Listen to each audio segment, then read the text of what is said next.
Alright guys, so a few days ago I gave you this as a warm-up, and to be completely fair, I had not prepared you guys adequately to solve this problem, and it wasn't fair of me, so I apologize for that. However, I still really like this problem. I think it shows you a lot of what work is all about, how it's related to energy, and I think it really just paints a whole picture of what this part of the unit is about. So I think it's important you see not only how to solve this, but the fact that there are a couple ways to solve it, and what the rules are, what tools you can use to solve this problem.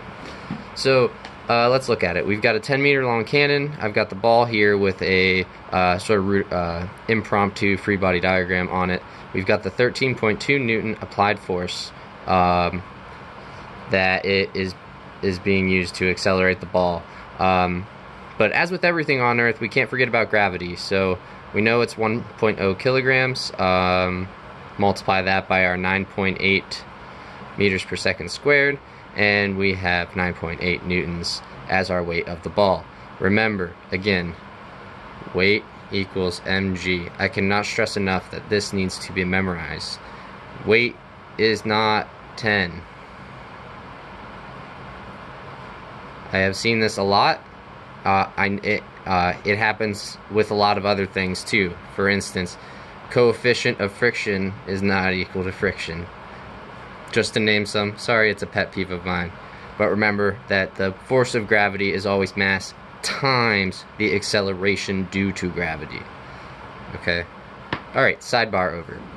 So, what we need to do is look at what they give us. They give us the distance, and they give us the force over which that distance is applied. Okay? That immediately, right here, shouts at me, this is a work problem. We've got a force applied over a certain distance. Work. That's exactly what it says it is. So, right now I'm actually going to show you the fact that there are a couple ways to solve this problem. And I'm going to go through two, okay? And it shows you what exactly is happening in the work equation, because it's not exactly clear, I don't think. So, let's look at it one way. Let's focus just on the applied force. So the work done by the applied force, and this is important to note, every time you're talking about work, you're talking about the work done by a specific force. So you could have work done by the normal force, work done by friction, but it's always in regard to a specific force, okay? So however, as long as you match up the work with the correct force, this equation, at work equals FD cosine of theta, is always true. It's true for the net force, it's true for the normal force, it's true for tension, it's true for any force. This is true. Okay? And here I'm just going to note that our cosine, we've got our force, applied force, pointing up, and obviously the ball is also going up. So that's an angle of 0, and this becomes 1. Okay, so we're left with that. Now, what we also know is that the work done by that applied force, or by any force, instigates a change in energy. Okay, and this is not specifically kinetic or potential, it's just a change in the sum of both, a change in the mechanical energy of the system. Remembering that mechanical energy is, for our purposes, total energy. And that is K plus U. Okay? Because it can have kinetic and it can have potential energy all at the same time. It's important to realize. Okay? So, another thing to note, we've got work app equals this, and work of the applied force equals this. Now, it might be common sense to some people, but some people might forget it. But the transitive property from algebra says if two things are equal to the same thing, so this is equal to this and this is also equal to this, then these two things must be equal to each other. Okay? So we're going to go ahead and set them equal to each other.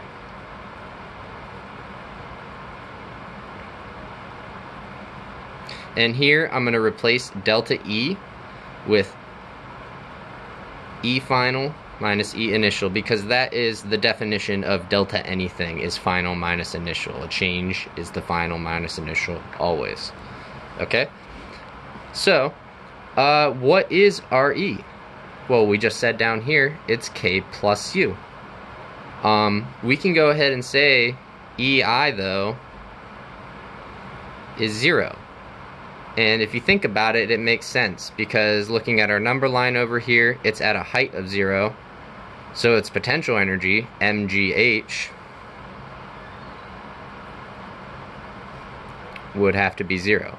And it should be self-explanatory, but knowing that K is 1/2 mv squared, we can see that ball is not moving currently, or at least when it's starting, and so our V would be 0 and our kinetic would be 0. So both of them are 0, our initial energy is 0.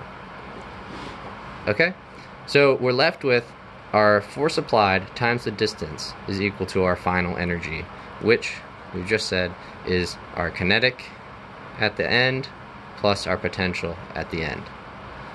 Okay?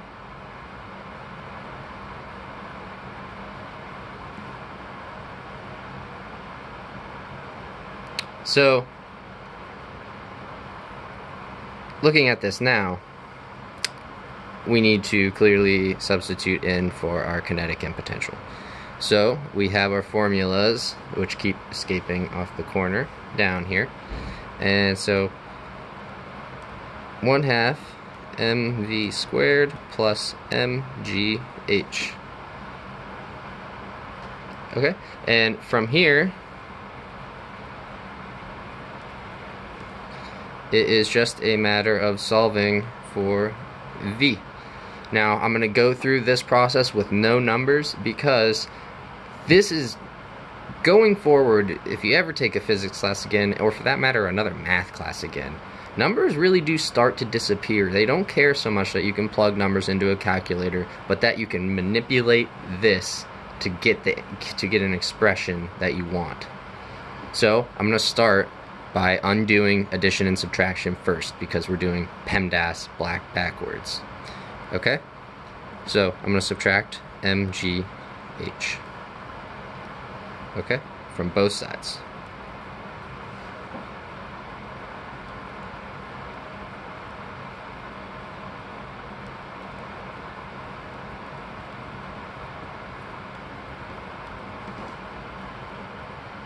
Okay?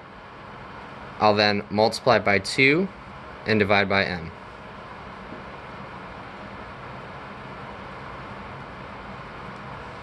That's going to cancel our 1/2, and it's going to cancel our m here. Okay?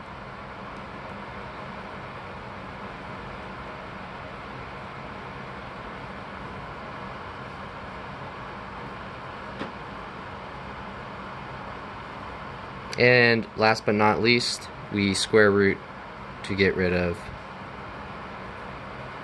r squared on our v. And we end up with v equals this big ugly expression. Okay? One thing we could do is note that our m is just 1 kilogram, so we don't really even have to write it.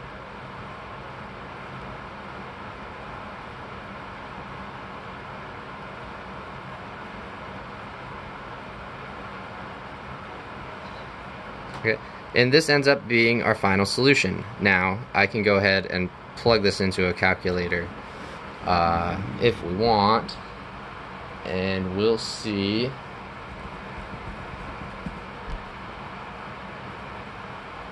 that we get an answer of 8.2 about meters per second,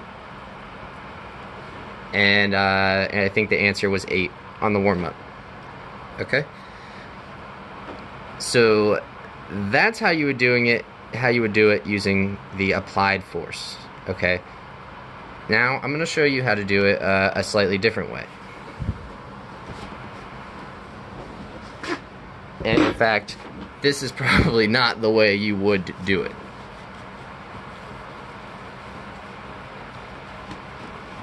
But it does show you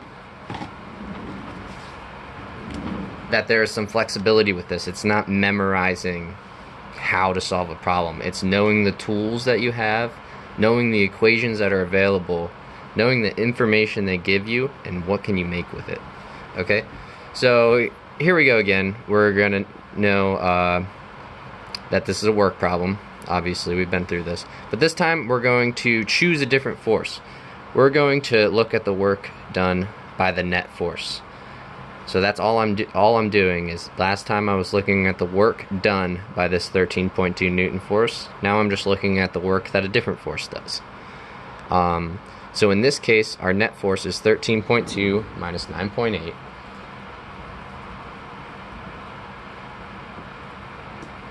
And I'm a little tired, so yes, I did have to put that into a calculator.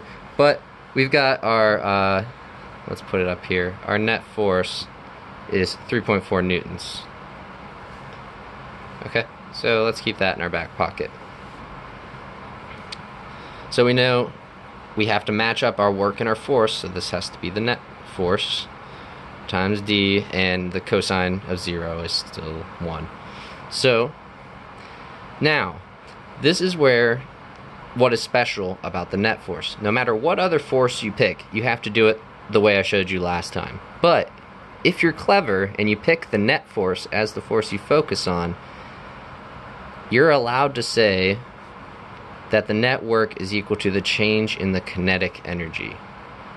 So that's different than just saying a change in regular energy, because you have to worry about K plus U, and it gets a little more complicated, right? But when you choose to look at the net force, you can see it. Only worrying about kinetic energy is going to be more relevant for us because we want to know the velocity, right? Okay, so again, transitive property. These two things both equal work net, so I'll set these two things equal to each other.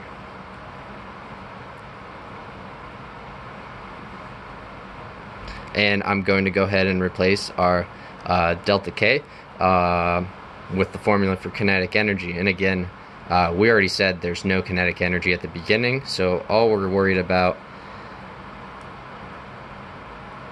is our kinetic energy at the end. Alright, so we want this final V. I don't know about you guys, but this seems like a much easier problem.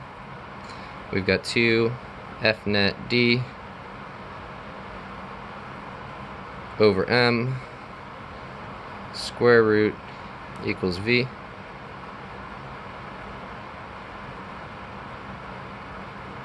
And again, we've noted that our masses are mass is 1 anyways, so this time I should probably be consistent here, that our V is just 2 times the net force times distance. Okay, you might say, oh, but that can't be right. This expression isn't the same expression that we had last time, and it's not going to be, because this F net is 3.4, whereas the force we used before was 13.2 newtons. So in order to get the same answer, the expressions actually have to be different. They have to be different. So I'm going to go ahead and put this one into a calculator real quick.